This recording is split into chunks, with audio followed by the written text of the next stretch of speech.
Hello and welcome back to the Squared Circle with me, David Alorka. And me, Jo Aujla. That's right. The moment has come. The time has arrived. It is fight week. Chris Eubank Jr. versus Conor Benn. I was about to say Conor Benn versus Chris Eubank Jr., but we got to get it right, okay? The bill has to be correct. Listen, I cannot wait. I'm so excited, super gassed up. I've been waiting for this week for the last 3 years, right, to come back. And finally, it's here.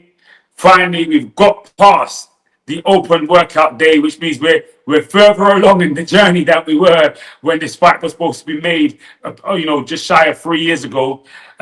Joe, we've had the Grand Arrivals, which is a new addition to Fight Week, but it's only, I say a new addition to Fight Week, but it's only surrounding the big fights. And this is a big fight, isn't it, Joe?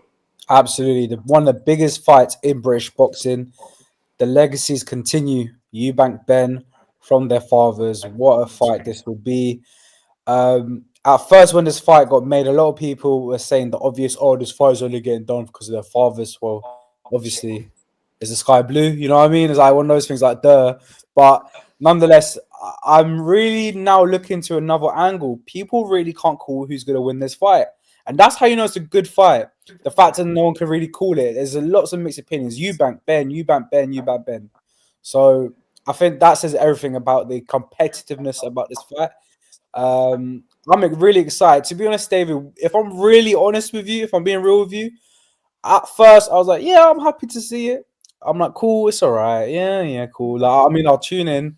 I'm not going to say this is boring or nothing, but now coming to fight week, I'm genuinely really excited. And what I've seen this week, I'm starting to sway a little bit, but we'll get into that. What have you thought from obviously yesterday the Grand Rivals, and obviously today we had the public workouts? I know you've watched both of them shows, so what's your initial thoughts on how all the fights are looking? Yeah, to be honest with you, obviously the main attraction is the top of the bill, but I think we've got some decent fights. I'm not going to overgas it and overhype it, but I think we've got some decent fights on the undercard. I'm really looking forward to that Chevron Clark fighting Vidal Riley. I think it's Vidal Riley's first big test from that perspective. I think it is his first big test actually. So I'm excited to see how that fight's going to pan out. Both of those guys are my boys. Vidal Riley and Chevron Clark. So it's a tough one for me to call. But I think it's going to be a very, very interesting fight. I think it's going to be an explosive fight because when you've got C4, Mr. Chev in there, it's always explosive. But obviously Vidal Riley is very, I'll use the word articulate in the ring when it comes to his boxing. And so I'm looking forward to seeing those two styles matching up heavily. What are you looking forward to seeing on the undercard? I'm going to echo that as well. I think that's probably the most competitive fight, in my opinion, in terms of compared to all of the other fights. To be fair, I'm also really excited to see how Beefy's going to come back. Liam Smith, I think, from that, that Eubank defeat, that wasn't a real Beefy. I think he said he had a lot of weight problems, coming right from injuries, and he had a bit of a sour relationship with BOXXER going into the fight, basically forcing him to fight. Otherwise, he'd lose a payday or he might get in trouble or something like that. So I'm going to take his word for it. I don't think Beefy Liam Smith is a man who quivers with excuses, if that makes sense. So I believe him, sure. I think he's an honest man, a hardworking man, and a good solid fight. I do enjoy Beefy, so I'm excited to see that fight, especially yesterday when they did the face-offs at the grand entrances. That little Liam Smith and McKenna face-off, that was probably the most heated one out of the lot. I suppose besides the main event, there was a lot of hostility there, and to me, that kind of starts a little bit foreshadow a war going on a bit there. So it looks tense, looks hot. I'm excited about that. But if I had to pick one fight besides the main event, it's also Vidal Riley, Chev Clark. I think that's a great fight. Yeah. I love the fact that neither of us have said that the trilogy that, the world has been begging for. Anthony Yarde, Even if we said that, bro, everyone would know we're capping. Let's be real, like people can smell BS. Do you know what I'm trying to say? Like, no, that's not a fight. I don't know. To be fair, to say what AY said, he said that because it's 1-1, it still bothers me that this guy can go, to the end of his But he's career. gonna say that. He has to say that. He needs to Yeah. show the fight. You see what I'm saying? I was there at the second fight, where he completely blew him away. To be honest with you, and I think that fight was conclusive enough for us not to have it again. But AY needs to stay busy. He needs a game opponent. It's a narrative that can be sold, and they're selling it. And at the same time, the main card on the bill is big enough that we'll take it. We'll take it. We'll take it in any case. Now, let's move towards that main fight. Obviously, there's going to be a lot more talk between us as the week progresses, as we go into the press conference tomorrow. But from the grand arrivals yesterday, I think one thing that was key that a lot of people noticed was the size difference, the height difference between the two of them, especially as they had them standing so far apart, obviously for safety, and so that Chris Eubank don't get hit with another British Boxing Board of Control fine. Um, the height difference is massive, isn't it? It is, and we knew Conor Benn was fine at lower weight classes before, and to be fair, I didn't. It was only until yesterday I actually honestly realized how big the size difference was. I never thought an argument would be, the length, pause, the reach, the size difference, so on and so forth. I never thought that would be a problem in that fight, and it does look like it's going to be a problem. However, look, at the same time, I'm getting fed up with these arguments about Conor Benn moving up 2 weight classes when he's been fighting at, I think, 154 to 156 in his last few fights in America. His last fight was 2 to 3 years ago at 147. We know boxers grow into different weight classes. They can't stay at they can, but it'll be extremely hard to stay at the same weight class for your entire career. We know fights have to move up in weight classes. Manny Pacquiao, for example, is a great example there. Devin Haney's moving up. There's so many fighters in the world that move up eventually, right? So let's not pretend that it's a gigantuous, weight jump. However, Conor Benn has got that advantage with the rehydration clause as well. I think Eubank can't go up more than, I think, 10 pounds. 170. Yeah, Yeah. so he can't go more up than 170 until after the rehydration clause check. So Conor Benn can probably weigh himself up, go up even more. I know he's probably he has been saying he's struggling with the weight gain. So I probably reckon he's going to gain probably maybe 3 to 5 pounds on the night. So I reckon he's going to come in at 165, whereas Eubank's going to do his best to stay at 170.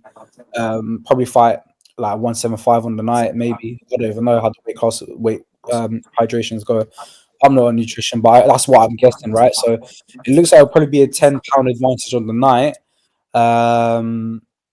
which I think that won't be too much of a problem for Conor Benn. But then again, you got the reach. That's the problem for this one as well. With the reach and size, but I'm sure Tony Sims, Conor Benn have been working about how to get inside and make sure how to slip the jab and get into Eubank and get all over Eubank. So that's what I think the camp's been all about, to be honest. Yeah, and that's pretty much Conor Benn's style anyway. He fights on the Yeah. inside. He doesn't keep fights long. He wants to get inside and put the work in. So although there is a gulf in height and reach, for the way in which Conor Benn fights, I don't think it could be an excuse, because he's a man that works on the inside, gets on the inside, roughs up fighters, and annoys them by getting so close. What I will say, talking about Tony Sims and Chris Eubank, there's been a lot of talk from Conor Benn, in Conor Benn's camp surrounding sparring. Now, some people say sparring is sparring, but there's some sparring talks that are coming out that, you know what I'm saying, certain men were saying no mass in sparring against Conor Benn. You know, Nigel Benn's come out and saying, man like Skull, the current IBF super middleweight champion, 8 rounds in, said, no mass. I don't want to go back at it. Now, obviously, there's two ways to look at this. One, obviously, sparring. 2, the story sounds lit. But 3, obviously, Skull also has his own fight that he's also training for. So maybe at the same time, maybe he weren't trying to, you know, get too roughed up from, you know, obviously these two are at different stages of their camp for their fights. Although it is a week away from each other. Conor Benn is peaking at a closer stage than Skull is. But do we take anything from the sparring talks? I mean, there's something for us to talk about, I suppose, and there's something for the British public to I suppose, grasp on. I mean, William Skull, that's not great news if Conor Benn's giving you problems when you got the undisputed middleweight championship of the world against none other than Canelo Alvarez in a week after. So it's not encouraging if those stories are true. But if Nigel Benn is telling the truth, which I don't see why he would make that up, positive signs, to be honest, great signs. You're doing that to a 168 fighter, someone who's a world champion, someone who's going into the biggest fight of their life against one of the greatest Mexican fighters and maybe one of the greatest fighters of all time in Canelo Alvarez. So, yeah, it is something to flaunt on, something to be gassed about. If you're on Team Ben's side, and yeah, I think there is something there that we should, you know, keep an eye on, because William Skull he's a good fighter. Look, I'm not gonna act like I know William Skull like I know the best fighters in the world, but I know he's a good fighter. You have to be a great fighter if you're going to fight Canelo Alvarez for the undisputed championship of the world. You have to be a good fighter, and yeah, 168, a heavier fight when Conor Benn's a supposedly 147 fighter. So yeah, it is something to grasp on. It is something to flaunt about. Now, if you ask me, and we go towards the approach of talking about gym spars, what happens in the gym stays in the gym. I'm a believer that you shouldn't really do that. But then again, each to their own, bro. What do you think? Each to their own. Each to their own, indeed. Obviously, there's a code of ethics or unwritten law surrounding that. But you know, when people want to bring it out, they bring it out, and we get down and dirty in it like pigs in mud.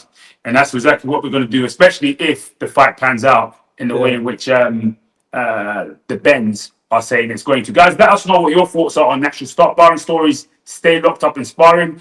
What do you take from Fight Week so far?